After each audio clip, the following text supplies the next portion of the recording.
Esta vez, la excavación de Oak Island no se basó en una fe ciega ni en una leyenda heredada, sino en algo mucho más preciso y peligroso, unos datos que no podían ignorarse.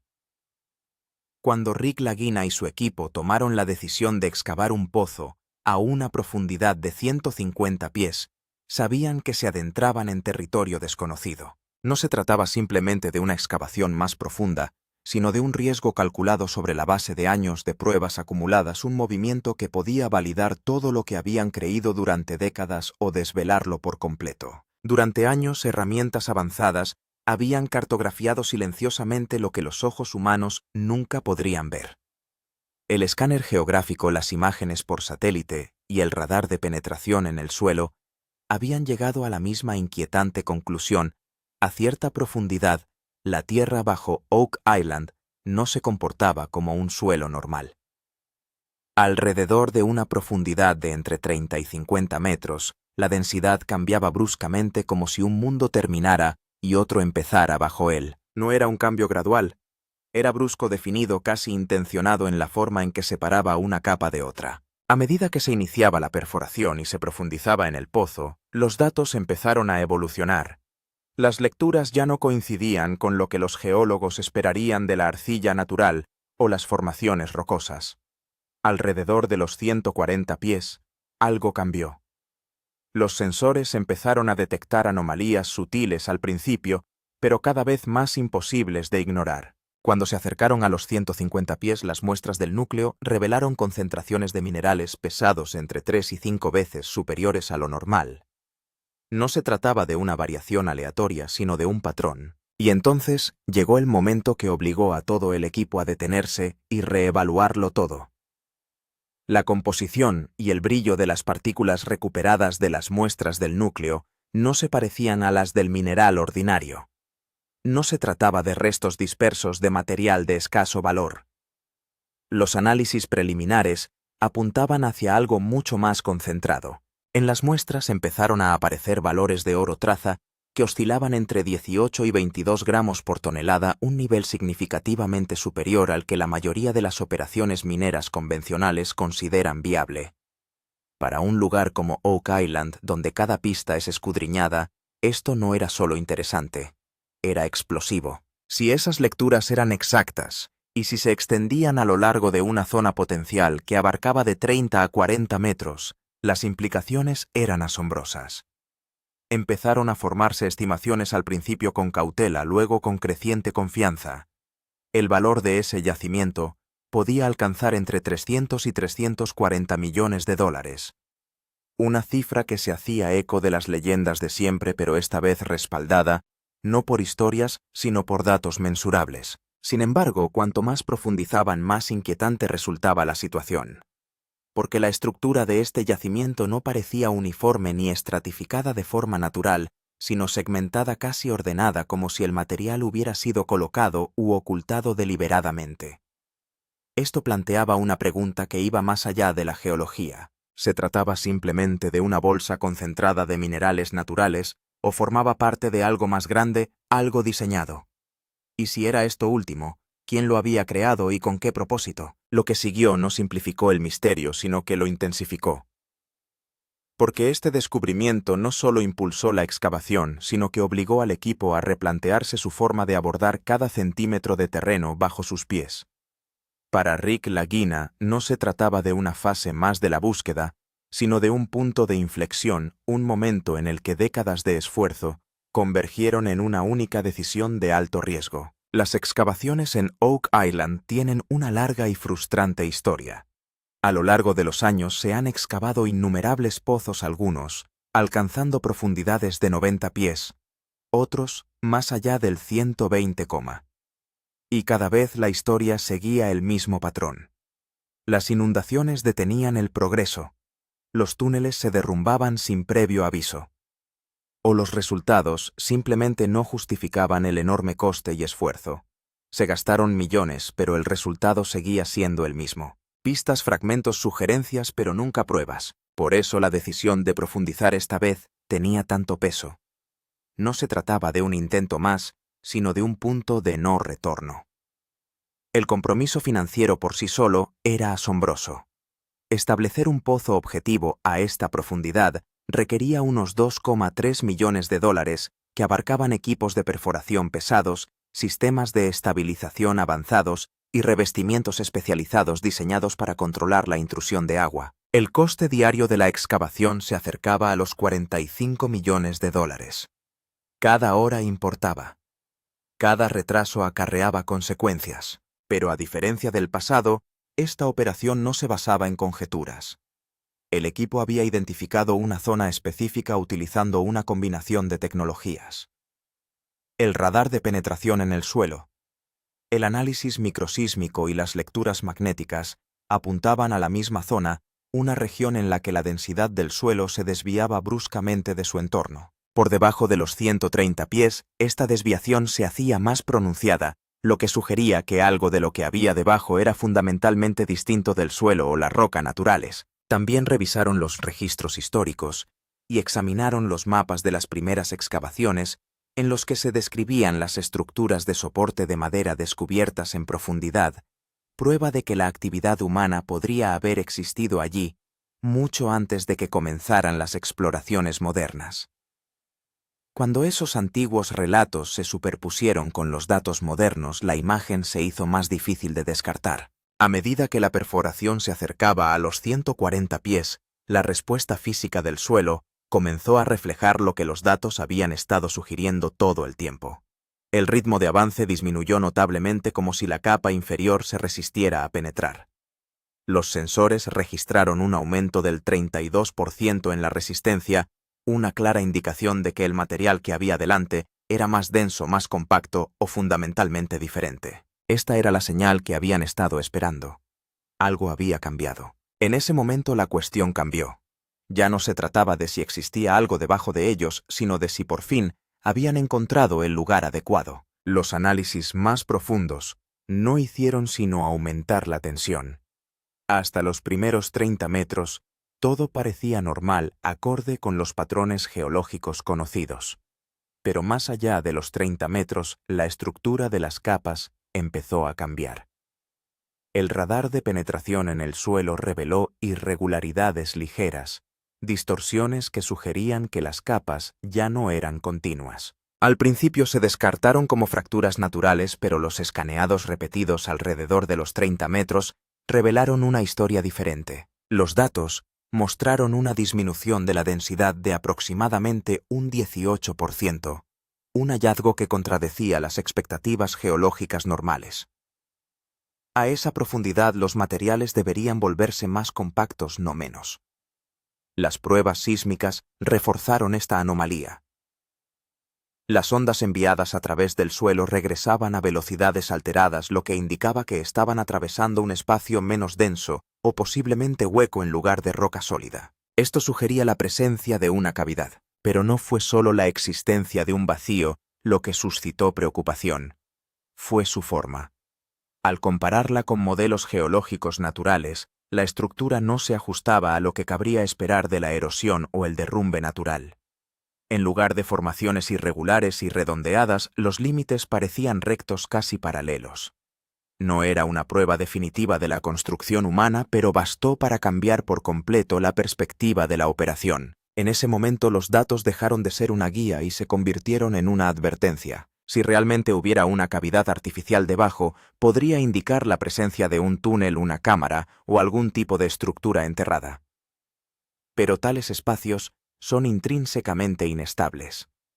Penetrar en ellos directamente con equipos de perforación podría desencadenar un colapso o, peor aún, una inundación repentina. La historia de Oak Island está llena de incidentes de este tipo en los que el progreso se deshizo en cuestión de segundos por fuerzas que nadie podía controlar. El equipo respondió de inmediato ralentizando la excavación. La precisión sustituyó a la velocidad. Cada centímetro que se avanzaba se medía, analizaba y reconsideraba antes de proseguir. Las apuestas habían cambiado. Ya no se trataba solo de descubrir, sino de sobrevivir a la propia operación. Y entonces, justo cuando la tensión alcanzaba su punto álgido, surgió otra señal. A unos 146 pies, los sensores magnéticos registraron un repentino pico. En condiciones normales, el campo magnético a esa profundidad permanece estable oscilando normalmente entre 42 y 45 nanoteslas. Pero esta vez se disparó hasta 68 nanoteslas. Un aumento brusco e innegable que no podía explicarse por una variación geológica ordinaria. El equipo detuvo inmediatamente la perforación y realizó un segundo escáner. El resultado fue idéntico. Había algo debajo con propiedades metálicas. Al principio se barajó la explicación más sencilla. Podría tratarse de un mineral común, quizá hierro. Pero las muestras del núcleo empezaron a contar una historia más complicada. Dentro del material extraído había restos de finas partículas metálicas, apenas visibles pero medibles. Los primeros análisis espectrales confirmaron la presencia de trazas de metales. No lo suficiente aún para sacar una conclusión definitiva, pero sí para ahondar aún más en el misterio. Porque ahora la cuestión ya no era solo una cavidad o una estructura. Se trataba de lo que podría haber en su interior. Pero estaba claro que la capa subyacente no era como las rocas naturales. Algunas muestras mostraban un contenido metálico de hasta 1,8%, mientras que el suelo normal de esta zona tiene menos de 0,2%. Y entonces se notó otro cambio. La velocidad del taladro disminuyó de repente. La presión era la misma, pero la velocidad de avance había bajado un 27%. Esto indicaba que la capa subyacente era más densa o que estaba chocando contra una estructura sólida. La carga sobre el cabezal de perforación aumentó y los sensores registraron un incremento del par del 19%. Fue entonces cuando el equipo se dio cuenta de que ya no estaban tratando con suelo o roca ordinarios, sino con una capa diferente. Como medida de precaución, se redujo inmediatamente la velocidad de excavación. Ahora se comprobaban 2 veces los datos antes de avanzar cada centímetro. Porque si había una estructura metálica debajo, ya fuera un depósito natural o artificial, una colisión directa podría amenazar la estabilidad de todo el túnel. En la historia de Oak Island, las prisas a menudo han salido caras. Esta vez el equipo no quería repetir ese error. La pregunta ahora era, ¿se trataba solo de una capa metálica o del primer indicio de una estructura mayor? Porque el pico magnético, el rastro metálico y el aumento de la resistencia del taladro solo decían una cosa: algo inusual estaba definitivamente presente abajo. La muestra del núcleo. Eso cambió la situación. El equipo ya había intuido que algo era diferente en la zona inferior, tras observar picos magnéticos y un aumento de la resistencia de la perforación. Pero la verdadera imagen surgió cuando se extrajo la primera muestra completa de núcleo de esa zona. Esta muestra procedía de una capa situada entre 148 y 151 pies, la misma zona en la que los sensores mostraban el comportamiento más inusual. Al principio la muestra parecía piedra ordinaria, pero una vez limpia su textura, llamó la atención de todos. No era sólida y uniforme como la roca normal, tenía un sutil brillo metálico. Y lo más extraño, sus capas parecían organizadas no como el desgaste natural. Cuando se realizaron las pruebas de laboratorio iniciales, los resultados cambiaron por completo la situación. La muestra presentaba valores de oro traza que oscilaban entre 18 y 22 gramos por tonelada. Esta cifra puede parecer pequeña, pero es extremadamente significativa en la industria minera. Una mina comercial suele considerarse rentable incluso con niveles de 2 a 5 gramos por tonelada. El valor revelado aquí era muchas veces superior. Pero la historia no acababa ahí. No solo había restos de oro, sino que también se descubrió una mezcla de minerales que no coincidía con la estructura geológica natural de la zona. La proporción de sílice-sulfuro y elementos metálicos pesados era inusual. Algunos expertos la describieron como una capa mezclada, una capa que se formó tras un proceso o deposición en lugar de producirse de forma natural. Y esto fue lo más sorprendente, porque si esta capa no es natural, significa que puede haber sido creada o alterada en algún momento. Algunos de los geólogos más experimentados del equipo reaccionaron de inmediato. Según ellos, este tipo de estructuras suelen ser el resultado de una antigua actividad minera o del proceso de depósito de un material metálico. En pocas palabras, no parecía simplemente roca. Este descubrimiento cambió el tono de toda la operación. La excavación ya no era solo la búsqueda de un misterio, sino la investigación de una estructura o yacimiento potencial. Si el rastro de esta capa se extiende por una zona extensa, su valor económico estimado podría alcanzar no millones, sino cientos de millones de dólares. Y ahora se planteaba la pregunta más importante. ¿Se trataba de una capa aislada o del límite exterior de un yacimiento mayor? Cuando la muestra del núcleo mostró trazas de 18 a 22 gramos por tonelada de oro, la atención del equipo se centró no solo en el valor, sino también en su estructura, porque la verdadera historia no residía en la cantidad de metal sino en su dispersión. Otros escaneados y el muestreo de micronúcleos dejaron clara una cosa: no se trataba de un yacimiento aleatorio. Las capas estaban repartidas como si alguien las hubiera colocado sistemáticamente. El mineral de oro natural suele ser irregular, a veces abundante, otras inexistente. Pero el patrón revelado aquí era diferente. Dentro de una zona en torno a los 150 pies, se registraron trazas metálicas en 3 niveles diferentes, uno a 148 pies, otro en torno a 152 pies y un tercero cerca de 157 pies. En cada nivel, los valores de trazas superaban los 15 gramos por tonelada. Eso sí, esto no se parecía a una veta natural, sino más bien a una extensión estratificada. Y aquí es donde surgió la pregunta: ¿se trata solo de un yacimiento o de una estructura? Los datos del georradar también reforzaron esta sospecha. Los límites revelados en los escáneres no eran circulares ni curvos, sino que parecían líneas casi rectas, como el límite exterior de una cámara o una pared. En algunas zonas se registró una densidad uniforme a lo largo de 6 a 8 metros, lo que se considera difícil de formar de forma natural.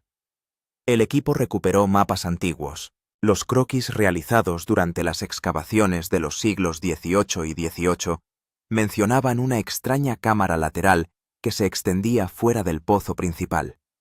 En aquel momento se consideró una mera conjetura, pero ahora la ubicación de las nuevas exploraciones coincidía con esa misma zona potencial en un radio de unos 20 a 25 metros. Aquí es donde nació la teoría de la bóveda. Si se trata de una estructura, es posible que no sea solo un yacimiento natural de mineral, sino un depósito creado en su día, una cámara donde se almacenaba material metálico por capas. Era demasiado pronto para demostrar definitivamente esta posibilidad, pero los datos indicaban sin duda que lo que había debajo difería del patrón natural. La operación ya no era solo una excavación, sino la persecución de una pregunta. ¿Se encontraba el equipo sobre un simple yacimiento o sobre una estructura enterrada? Porque si se trataba de algo parecido a una bóveda, significaba que el misterio de Oak Island podría estar relacionado no solo con la naturaleza, sino con la historia de la humanidad. ¿Cómo se llegó a la estimación de 40 millones de dólares? Cuando las muestras de testigos y los patrones de las capas empezaron a indicar que no había solo roca ordinaria debajo. La siguiente gran pregunta fue: ¿cuál podría ser su valor real? Aunque el valor de rastro de 18 a 22 gramos por tonelada era fuerte en sí mismo, no se podía hacer una estimación multimillonaria a partir de una sola muestra. Así que el equipo empezó a construir un modelo completo combinando los datos. Primero vino el cálculo de la extensión. Basándose en los escáneres GPR y microsísmicos, se estimó que la zona metálica podía extenderse en un radio de aproximadamente 30 a 40 metros. En algunas zonas, el espesor se registró entre 3 y 5 metros. Si se considera como un bloque sólido, esto equivale a un volumen potencial de aproximadamente entre 4 y 6 millones de metros cúbicos. A continuación, el equipo realizó una modelización de la densidad. Basándose en los minerales pesados presentes en la muestra, la densidad estimada oscilaba entre 2,8 y 3,2 toneladas por metro cúbico, lo que significa que el peso total del material podía oscilar entre 1.000 y 18.000 toneladas. Ahora venía la parte más importante: estimar el contenido de oro. A un valor medio de 18 gramos por tonelada, el contenido potencial de oro en este volumen podría oscilar entre 200.000 y 300.000 gramos o aproximadamente entre 200 y 300 kilogramos. A los precios actuales del mercado, estimados en unos 60 millones de dólares por kilogramo, Esto se traduce en un valor de entre 12 y 18 millones de dólares. Pero la historia no acaba ahí. En algunas zonas se registraron valores traza de más de 22 gramos por tonelada. Si se incluyen estas bolsas de alta ley y la extensión total se considera una estimación mayor, el contenido potencial de oro podría alcanzar entre 4 y 5 toneladas. De ahí procede la estimación de 40 millones de dólares. El equipo creó dos modelos, uno conservador y otro agresivo. El modelo conservador solo tenía en cuenta la densidad verificada y los valores medios de las trazas, lo que llevó a una estimación aproximada de entre 90 y 40 millones de dólares. Pero el modelo agresivo incorporaba patrones estratificados, bolsas de alta ley y zonas potencialmente extendidas, lo que elevó el valor a entre 300 y 40 millones de dólares. Es decir, no se trataba solo de un juego de muestras, sino de una combinación de datos, dispersión y probabilidad. La pregunta ahora era, ¿la verdad real está más cerca de lo conservador o de lo agresivo? Porque el verdadero valor de lo que yace bajo tierra aún no se había revelado del todo. Las conexiones con la historia. A medida que iban apareciendo nuevos datos, el equipo se preguntaba una y otra vez si todo esto guardaba alguna relación con pistas descubiertas anteriormente. Porque la historia de Oak Island no comienza con las excavaciones de hoy, sino que se basa en cientos de años de esfuerzos y descubrimientos incompletos. Y en esas antiguas excavaciones se encontraron algunas pistas que ahora parecen volver a tener importancia. En primer lugar está el asunto de los antiguos túneles de inundación, algunos desde el 1790 hasta principios del 1800. Varios excavadores afirmaron haber descubierto pasadizos de madera subterráneos, pasadizos que permitían que el agua del mar llenara los túneles. Excavaciones posteriores también descubrieron vigas de soporte de madera a profundidades de 90 a 120 pies. La datación por carbono de estas vigas indicó que podrían datar de los siglos XVI o XVII. Esto era extraño en sí mismo, ya que no hay registros sólidos de asentamientos permanentes en la zona en esa época. Ahora, cuando el equipo escaneó una nueva zona, más allá de los 140 pies, los datos de microresistividad indicaron restos orgánicos como madera en algunos lugares. Esto aún no estaba totalmente confirmado, pero se trataba de la misma profundidad en la que se había informado anteriormente de la existencia de soportes construidos por el hombre. Luego viene el asunto de los artefactos antiguos. En excavaciones anteriores se habían descubierto monedas y fragmentos de metal, algunos de los cuales se creía que eran de diseño europeo. Una moneda de cobre que se cree que data de 1700 y algunos restos metálicos parecidos a botones indicaban que aquí había actividad humana. La ubicación de la zona metálica recién descubierta coincidía aproximadamente con las zonas sospechosas anotadas en los mapas antiguos con una diferencia de unos 20 a 30 metros. Y esta era la pregunta que pesaba en el ambiente. Se trata de la misma zona a la que se había llegado anteriormente pero que nunca se llegó a comprender del todo. Si los antiguos túneles de inundación existían realmente, y si las estructuras de madera eran obra del hombre, es posible que se hubiera construido algo deliberadamente debajo para protegerlas del agua. Ahora bien, los datos de la nueva excavación parecían conectar con las pistas antiguas. Y esta conexión convirtió este descubrimiento no solo en un acontecimiento geológico, sino en un rompecabezas histórico.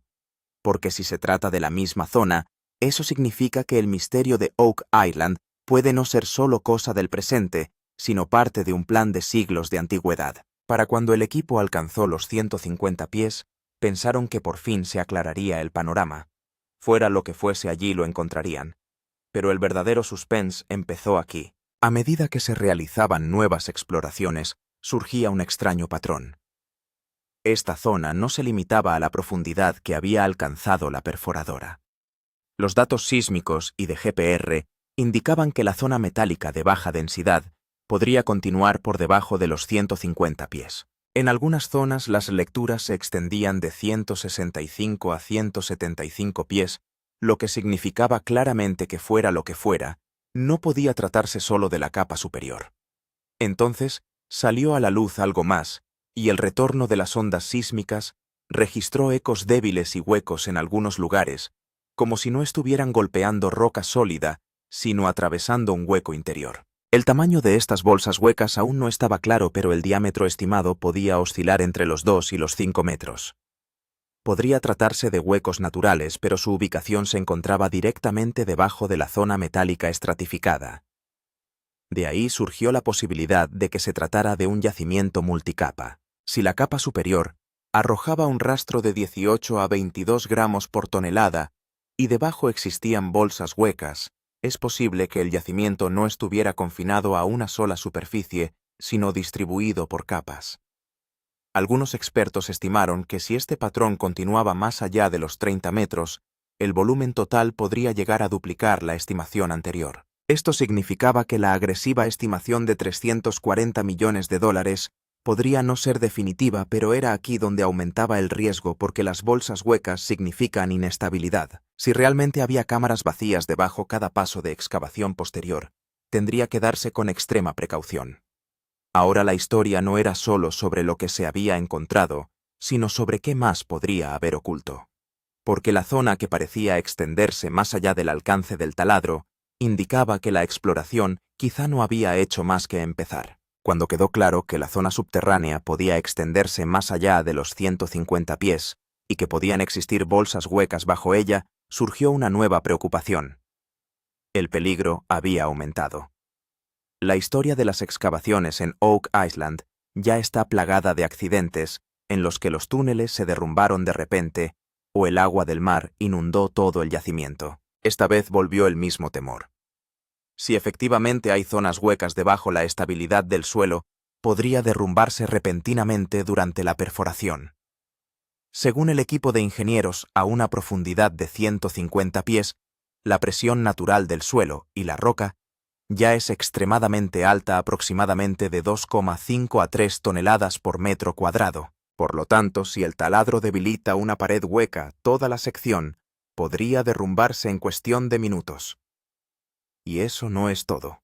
El mayor peligro era el agua. Una de las características más misteriosas de Oak Island han sido los antiguos túneles de inundación a través de los cuales el agua del mar puede llegar a las zonas excavadas.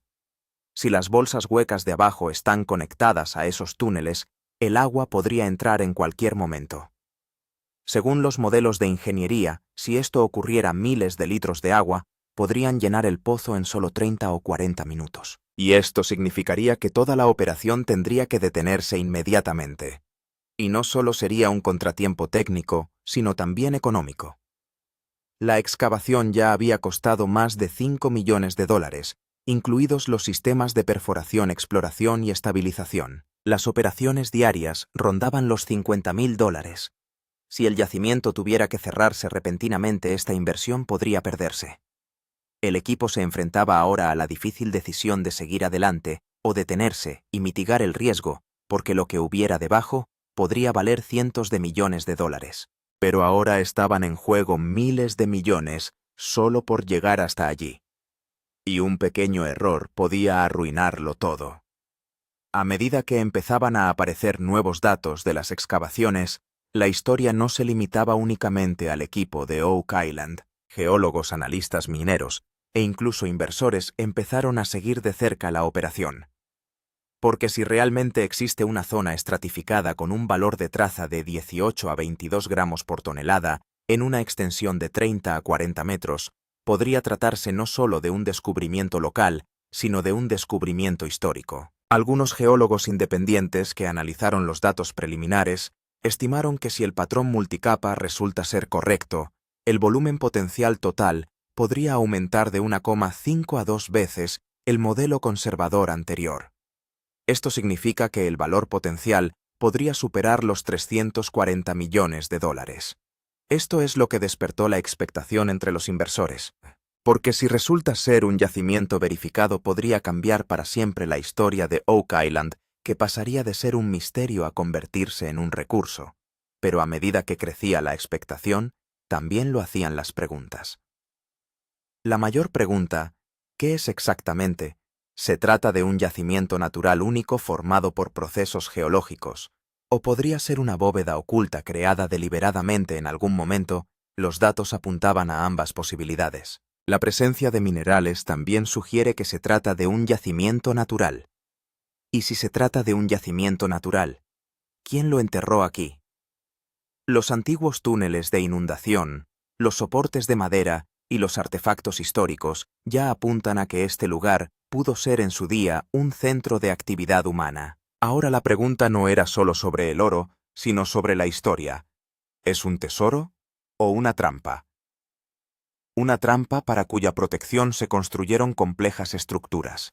Porque la verdadera respuesta aún puede estar debajo. En las profundidades el taladro aún no ha llegado del todo. Si quieres ser el primero en ver historias como esta llenas de misterio, alto dramatismo y grandes revelaciones, suscríbete ahora al canal. Porque el próximo descubrimiento podría cambiar la historia.